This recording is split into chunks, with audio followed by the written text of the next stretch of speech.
Differently abled persons welfare federation Cherthala area സമ്മേളനം നടന്നു.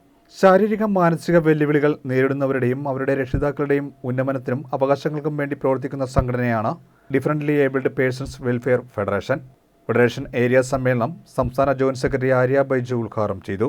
Area president VS Dileep Kumar അധ്യക്ഷത വഹിച്ചു. ഏരിയ സെക്രട്ടറി TK ബാബു പ്രവർത്തന റിപ്പോർട്ടും ജില്ലാ സെക്രട്ടറി ഹരികുമാർ പൂങ്കോയിക്കൽ സംഘടനാ റിപ്പോർട്ടും അവതരിപ്പിച്ചു. സർക്കിൾ സഹകരണ union chairman AS Sabu, P Shaji Mohan എന്നിവർ പ്രസംഗിച്ചു. നമുക്കറിയാം, പൊതുജനാധിപത്യ പ്രസ്ഥാനത്തിന്റെ സഹായത്തോടും നമ്മളെ സഹായിക്കുന്നവരോട് ആത്മാർത്ഥത കാണിച്ചുകൊണ്ടും ഭിന്നശേഷിക്കാരെ സംരക്ഷിക്കുന്നതിന് അവരുടെ ന്യായമായ ആവശ്യങ്ങൾ നേടിയെടുക്കുന്നതിന് എന്നും ശക്തമായി നിലകൊള്ളുന്ന സംഘടനയാണ് DAWF.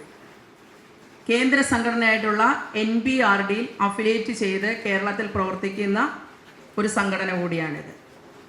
നമ്മുടെ സംഘടന കേരളത്തിൽ മാത്രമല്ല, അന്ന് അഖിലേന്ത്യാ തലത്തിലും അഫിലിയേറ്റ് ചെയ്ത് പ്രവർത്തിക്കുന്ന സംഘടനയാണ്. ആ NBRDയുടെ അഖിലേന്ത്യാ പ്രസിഡന്റാണ് ഇന്ന് ഈ വേദിയിൽ നമ്മളോടൊപ്പമുള്ള DAWFിൻ്റെ ജനറൽ സെക്രട്ടറി കൂടിയായിട്ടുള്ള ആദരണീയനായിട്ടുള്ള ശ്രീ ഗിരീഷ് കീർത്തി. അദ്ദേഹം സംഘടനാ റിപ്പോർട്ടിൽ വളരെ വിശദമായിട്ട് തന്നെ കാര്യങ്ങൾ നിങ്ങളോട് പറയുന്നതാണ്. നമുക്ക് ഏത് കാര്യങ്ങളിലും നമ്മളുടേതായിട്ടുള്ള ആവശ്യങ്ങൾ നേടിയെടുക്കുന്നതിന് നമുക്കൊരു ശക്തി വേണം, അല്ലേ?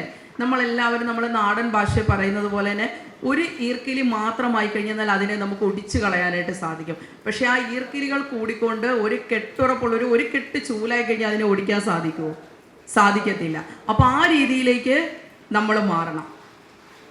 നമ്മളെല്ലാവരും ആഗ്രഹിക്കാറുണ്ട്, നാളെ നല്ലൊരു തലമുറയെ വാർത്തെടുക്കണം, നാളെ നല്ല കലാകാരന്മാരുണ്ടാകണം, അല്ലേ? നല്ല എഞ്ചിനീയർമാരുണ്ടാവണം, നല്ല ഡോക്ടർമാരുണ്ടാവണം, എന്നാലും നാളെ നല്ലൊരു ഭിന്നശേഷി സമൂഹം വാർത്തെടുക്കട്ടെ എന്ന് നമ്മൾ ആരെങ്കിലും ആഗ്രഹിക്കാറുണ്ടോ?